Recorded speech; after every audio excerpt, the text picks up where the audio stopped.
Forget the Superman you think you know. Before the iconic symbol was emblazoned on his chest and the classic red briefs over his blue tights became a global icon, there was just a kid trying to figure out who he really was. In Smallville, Kansas, Clark Kent wasn't a hero, but a teenager torn between two natures. The human one he learned from his adoptive parents, and the alien one that manifested in ways that were becoming impossible to ignore. In the 2001 series Smallville, we follow the Man of Steel in his most vulnerable and authentic phase, a young man tormented by secrets, responsibilities, and the weight of a destiny he never asked for. Forged amidst doubts, fears, discoveries, and the transformative effects of a yellow sun's radiation, this Clark Kent represents the most human version of Superman and, at the same time, the most extraordinarily alien, a being that defies everything terrestrial nature could create. To truly grasp the full scope of Clark Kent in Smallville, you've got to look beyond the cape and the symbol that, for a good chunk of the series, still belong to his future. What we see is a young dude discovering his own nature while his Kryptonian organism, fueled by the radiation of Earth's yellow sun, reveals itself as one of the most extraordinary life forms ever imagined. His cells don't just soak up solar energy, they metabolize it, turning his body into an inexhaustible power source. This doesn't just show up as super strength, but as a muscle and bone density that makes his body practically impenetrable. He doesn't just lift a car, he's capable of pushing a planet like Apocalypse away from Earth, a feat that, in terms of scale, blows many of the strength acts of other Superman incarnations in their early stages out of the water. Clark's resilience is legendary. Explosions that would leave craters, falls from stratospheric heights, impacts from high-speed vehicles, all of this is absorbed by his body with unsettling ease. His regenerative capacity is equally impressive, allowing him to bounce back from serious injuries in a matter of hours, a resilience that puts him on a level of invulnerability rarely seen. The potential longevity of a Kryptonian under a yellow sun is a topic only hinted at in the series, but the implication is clear. Clark Kent is a being who can transcend eras, witnessing the rise and fall of civilizations. Compared to human biological limits, he's an anomaly, a force of nature that Earth, by pure luck, had the privilege of hosting. However, this invincibility comes with a price.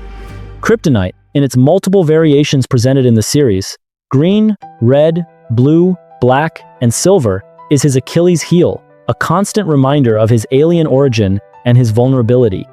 This fragility, often explored more dramatically in Smallville than in other versions, where Kryptonite might be more of a nuisance than an existential threat, adds a layer of realism and danger to his journey. The gradual evolution of his powers is, without a doubt, one of Smallville's most brilliant aspects. Unlike other narratives where Superman is already the complete hero from the get-go, Clark Kent in Smallville is a work in progress. He isn't born with all his powers fully developed. He discovers them, tests them, fears them, and often loses them or has them altered. Super strength and super speed are the first to manifest, usually in an uncontrollable and awkward way during adolescence, causing accidents and awakening his primal fear of hurting the people he loves. Heat vision, X-ray vision, super hearing, freeze breath, each new ability emerges as a new challenge, a new part of his alien identity that he needs to learn to master. The series meticulously explores how each power biologically emerges, connecting them to the continuous absorption of solar radiation and the maturation of his Kryptonian body. It's alien pseudoscience that manages to be convincing within the series' universe, offering a more grounded explanation for his abilities than the simple passive acceptance that he's Superman, he has powers. This learning curve is crucial for the development of his character, as he doesn't just gain power, but also the wisdom and responsibility that come with it. His powers increase exponentially as he matures, culminating in flight, the last barrier to be broken, the final symbol of his acceptance as Superman. This gradual journey, this construction of the hero, is a stark contrast to other versions where Superman is already the complete hero from the get-go. In Smallville, we're invited to witness the man behind the myth, the kid who stumbles, falls, and gets back up, learning to fly not just physically, but metaphorically in his own identity. His mind is a constant battlefield, a whirlwind of internal conflicts about his identity. To be Clark Kent, the Kansas farm boy, or Kal-El, the last son of Krypton? This dichotomy is the core of his journey, And what makes him so profoundly human, despite his alien origin, the need to hide his true nature, the emotional isolation, and the loneliness that come with possessing godlike powers, all of this makes him an incredibly relatable character. Jonathan and Martha Kent are more than adoptive parents. They are the fundamental pillars of his moral compass, teaching him human values, empathy, and the importance of using his gifts for good. Jor-El, on the other hand, represents destiny, his Kryptonian heritage, the voice that reminds him of his true mission, often in an imposing and enigmatic way. The tension between Clark's free will and the destiny imposed by Jor-El is one of the richest and most complex arcs in the series, something that in other versions of Superman is often resolved more directly or with less existential conflict. Smallville presents us with a Clark who struggles to reconcile these two identities, a young man who needs to choose who he wants to be, and not just accept who he is. This internal struggle, this search for himself, is what makes him one of the most human and complex Supermen ever portrayed. One of the most fascinating aspects of Clark Kent's psychological makeup in Smallville is how his relationships shape who he becomes. Unlike many versions of Superman, where the heroic identity is already solidified, here we see every friendship, every romance, and every loss directly contributing to the building of his character. None of these relationships are more important than his friendship with Lex Luthor. When they first meet, Lex isn't the villain the world knows. On the contrary, he comes across as genuinely interested in Clark and deeply impressed by the goodness he finds in the Kent family. The tragedy of this relationship lies precisely in the fact that they both could have been each other's best buds forever. Clark sees humanity in Lex when everyone else judges him by the Luthor surname, while Lex sees in Clark a moral purity he himself would love to possess. However, this friendship is born tainted by an element that would accompany them for years: the secret. Clark can never reveal who he really is, and Lex can never abandon his obsession with uncovering the truth. With every lie told to protect his identity, a new brick is laid in the wall that gradually separates them. The most interesting thing is that Smallville doesn't present this breakup as the result of a single event, but as a slow and painful deterioration. Lex becomes increasingly paranoid, distrustful, and obsessed with the unknown, while Clark starts to see increasingly dangerous traits in him.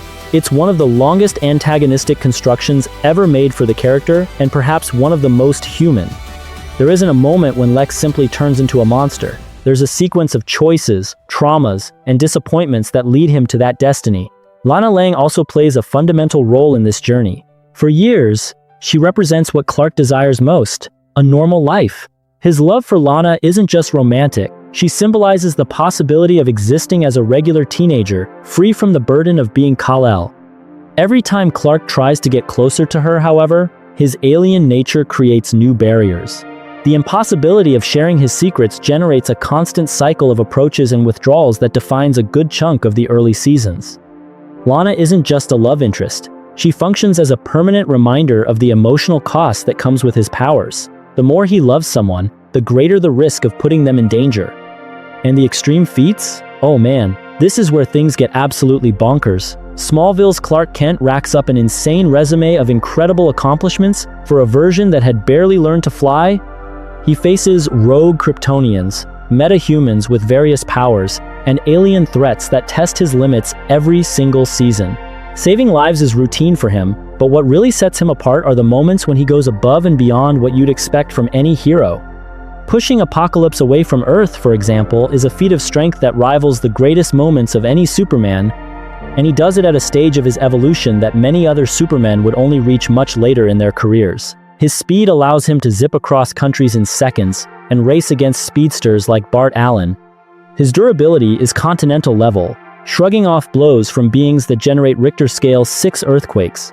Compared to other pop culture heroes, Smallville's Clark demonstrates a control, a morality, and a compassion that elevate his achievements. He doesn't just have the power, he has the unwavering will to use it to protect, not to dominate. And that, in many ways, is what makes him superior, because he chooses to be a hero, even when power might tempt him to be evil. Clark's origin in Smallville is told with a depth and focus on character development that few other media have explored. His arrival on Earth during the meteor shower, the destruction of Krypton, these are classic elements of Superman mythology, but the series imbues them with intense personal drama and lasting consequences. Jor-El's influence, not as a distant, benevolent father, but as an artificial intelligence that guides him, tests him, and at times manipulates him, adds a layer of complexity to his journey. The Fortress of Solitude isn't just a training ground, it's a sanctuary and a prison, a constant reminder of his destiny and the expectations weighing on him. Smallville slowly builds Clark's transformation into Superman, showing every step, every doubt, every sacrifice, every victory, and every loss. The meaning of the Kryptonian symbol, which for him is more than just an S, but an emblem of hope, his heritage, and his responsibility, is explored in a more personal and emotional way. We see the birth of Superman not as a singular event, but as a continuous process, an evolution from an ordinary teenager to the symbol of hope. This coming-of-age narrative, this journey of self-discovery, is what makes this version so unique and resonant, because it focuses on the journey, not just the final destination. Smallville transforms the Superman story into a coming-of-age saga, where Clark's choices, sacrifices, and relationships shape who he will become. The emotional significance of his choices resonates deeply, as we see a hero who, despite his powers, is just as vulnerable as any of us in his emotions, his fears, and his hopes. He teaches us that being a hero isn't just about having superpowers, but about having the guts to be human, to be vulnerable, to love, and to protect those who can't protect themselves. So, what's your take? Which Superman version is the GOAT? Drop your thoughts in the comments below. If you dug this analysis, don't forget to hit that like button and subscribe for more content like this. Thanks for watching, and catch you next time.